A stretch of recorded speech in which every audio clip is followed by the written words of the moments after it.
Welcome back to the show this morning. Licensed professional counselor David Flowers from David Flowers Couples Teletherapy is back in studio with us this morning to talk about how you can talk to your partner about your feelings. Good morning, David. Good to see you. Morning. How you doing, Matt? Good to see you again. Oh, I'm doing good. I'm all ears on this one. All right. So, where do partners go wrong on this one? What kind of mistakes do people make sometimes when they're trying to tell each other how they feel and what they think? Well, the best way to think of where people go wrong is kind of on the extremes, right?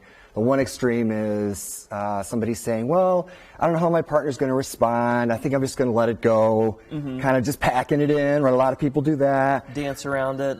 Yeah, and kind of going nuclear is kind of the other, right? Kind of on the other side of it. Yeah, so, isn't it normal in relationships that sometimes somebody will feel really hurt or really angry? If one mistake people make is being overly aggressive, then they're having strong feelings. What do they do with all that hurt, anger, and frustration? Yeah, well, they really have to work some of that through on their own, right? There's this thing just basically we just call it self-regulation, right?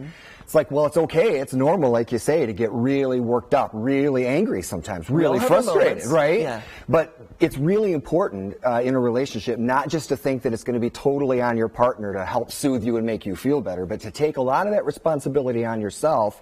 Do breathing exercises, walk, take a cool shower, right? Do something that can help you relax before you approach your partner. Yeah, it's a two-way street. So I hear you, but isn't it part of our partner's job to maybe help us process through strong emotions? What's their role in that as far as expectations? Yeah, that's an excellent question. It is. I mean, a partnership really is about helping each other work through a lot of this difficult stuff. But I think the thing to really remember here, probably for the most part, is that you're going to get the response to your partner that is based on what you're showing them, right? So if you're really, really, really furious and underneath that is hurt, you want to work through the fury part of it to a point where you can really show your partner the hurt, because you want them responding to the hurt. Because if you blow up. Yeah, right. If you drop that on them, they're going to get defensive, and then you're going to get upset because you're not going to feel heard. Yeah, it's not a good place to be in to communicate. Yeah. So let's say a person does this. They process through the most intense part of the emotions before going to their partner. Right. Now they're heading in to actually talk. What do they say? How do they approach this? Yeah. Well, I'm going to give kind of a little formula here, right? It's going to be maybe a little oversimplistic, but it actually really gets to the core of what needs to happen in a conversation like this, right?